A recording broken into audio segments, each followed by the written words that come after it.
বর্ণাঢ্য আয়োজনে রাজশাহীতে মহান দিবস উদযাপিত। নানাবিধ আয়োজনে রাজশাহীতে উদযাপিত হলো মহান বিজয় দিবস।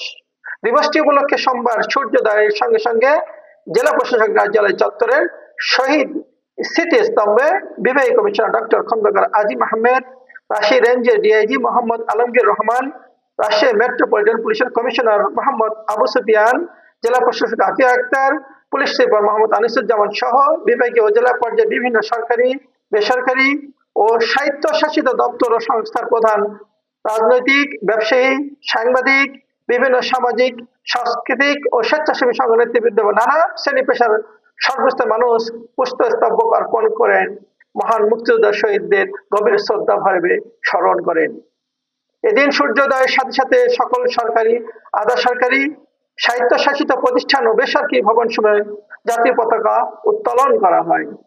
সকাল ৯টার সময় সার্কিট হাউসের চত্বরে জেলা পর্যায়ে আনুষ্ঠানিকভাবে জাতীয় পতাকা উত্তোলন করেন বিভাগীয় কমিশনার। সকাল 10টায় জেলা শিল্পকলা একাডেমি প্রাঙ্গণে বিজয় মেলা উদ্বোধন করা হয়।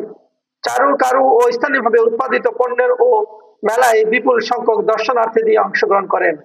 এরপর জেলা শিল্পকলা একাডেমি মিলনায়তনে জেলা পর্যায়ে বীর মুক্তিযোদ্ধাদের সম্মান সংবর্ধনা দেওয়া হয়। সংবাদ অনুষ্ঠানে বীর মুক্তিযোদ্ধা এবং শহীদ মুক্তিযোদ্ধা পরিবারের সদস্যদের হাতে ফুল ও উপহার সামগ্রী তুলে দেওয়া হয়।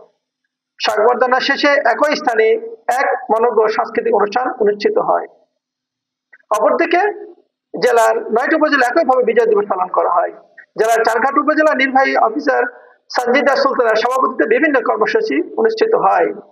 বিশেষ করে উপজেলা চত্বরে কৃষি, তাঁত, মৃৎশিল্প সহ বিভিন্ন প্রসাধনী স্টলের আয়োজন করা হয়। ওই সময় উপজেলা সহায়ক কমিশনার ভূমি আরিফ হোসেন, চারঘাট মডেল থানা ওসি আফজাল হোসেন, ওসি তদন্ত আব্দুল খালেক সহ বিভিন্ন দপ্তরের কর্মকর্তারা উপস্থিত ছিলেন।